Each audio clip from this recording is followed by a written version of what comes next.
Welcome back to Supercar, your indispensable source for uncovering the hidden truths and uncompromising analyses of the newest vehicles hitting the market. The automotive landscape is currently obsessed with the Dacia Bigster 2025, an SUV that promises to disrupt the C-segment with unparalleled value. But today, we are diving deep to look past the marketing hype and identify the single critical flaw that fundamentally breaks the contract of trust with its owners. If you are considering buying this vehicle, or if you simply value knowing the hidden truths before you invest, hit that subscribe button now and join our community. The budget hero undeniable value hidden price tag. The Dacia Bigster is engineered to conquer the family market on price alone, but the real question is, what essential quality was sacrificed to achieve that low sticker price? The Bigster represents Dacia's most ambitious push yet, marking its official entry into the highly competitive C-SUV segment, a territory currently dominated by established players. From a purely pragmatic standpoint, the Dacia proposition is undeniable. It delivers exceptional size and utility at a cost that is potentially thousands less than its immediate rivals. This budget advantage is built upon providing best-in-class spatial metrics, including expansive rear legroom and a gargantuan boot capacity of up to 677 liters, a crucial quality for family transport needs. Dacia promises essential but cool motoring, but this philosophy is inextricably linked to an architecture of compromise where every decision is filtered through cost minimization. Dacia's business model is, really based on rigorous cost control and high component commonality. That's exactly why the vehicle is built upon the Common Module Family, or CMF-B Platform. This industrial strategy is all about aiming for minimal research and development expenditure by achieving high carryover rates, and that's what helps ensure the affordable price point is maintained. For a family C-SUV, the value equation kind of rests on a silent, implicit contract with the buyer. Maximum utility, well, it absolutely has to be paired with maximum protection. While savvy consumers are honestly prepared to overlook minor deficiencies, like the hard plastics found throughout the cabin or the lack of plush finishes, the critical assessment really has to focus on the core function of a large family vehicle. A vast boot space and affordable running costs, they just become irrelevant if the engineering compromises start to encroach upon the one aspect that truly defines owner-confident safety. The calculated compromises of the Dacia Bigster become clear when we look at ownership frustrations. The Bigster's generous interior space is, well, a result of stretching an architecture that was originally designed for smaller cars. This leads to some pretty predictable compromises in driving dynamics and overall refinement. The decision to base the Bigster on the CMF-B platform, which is, an architecture primarily developed for subcompact vehicles, really helped with major cost savings. But at the same time, it placed measurable strain on the resulting C-segment SUV.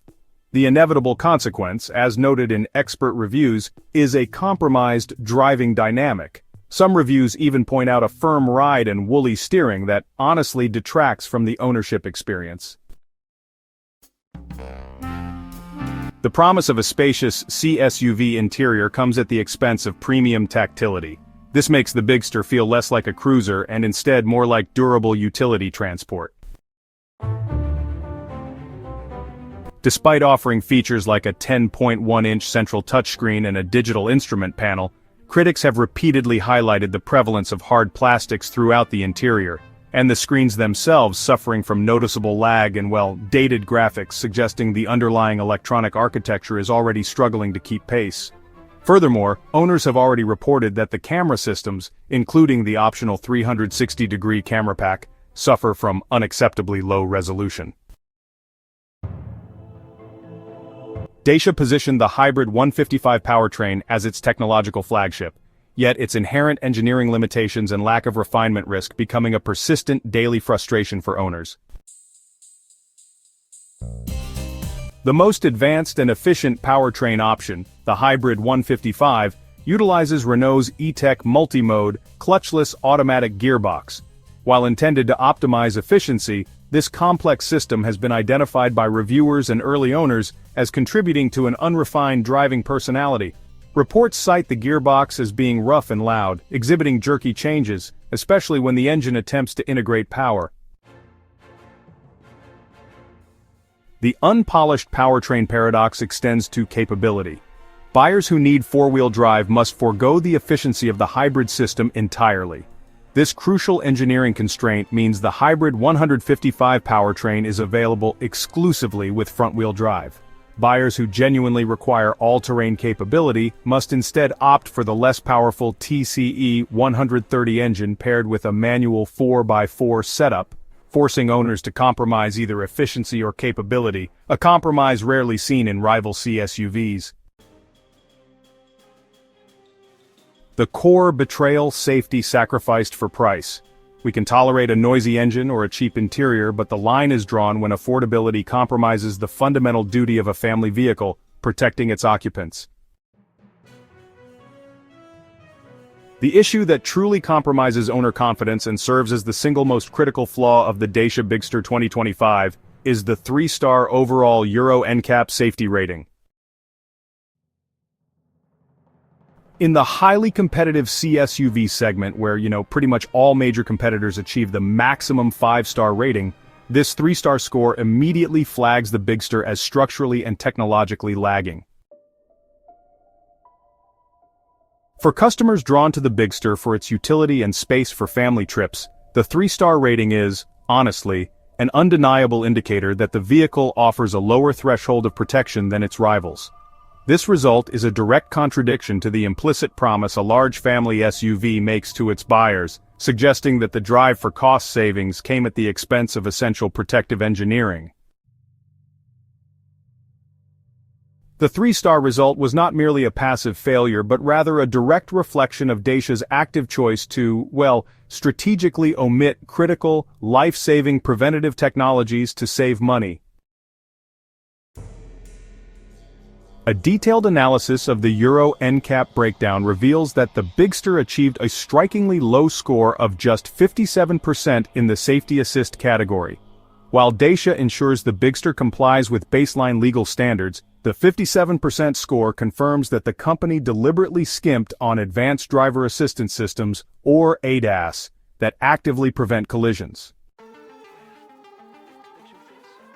Verdict and long-term implications. The Dacia Bigster forces a question upon the consumer. Is the cost saving worth the hidden price paid in peace of mind?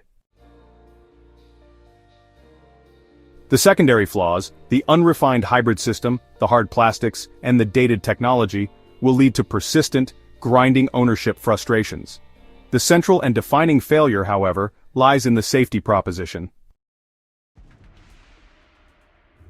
When assessing a family vehicle, the single quantifiable issue that really breaks owner trust for good is the failure to meet modern safety benchmarks.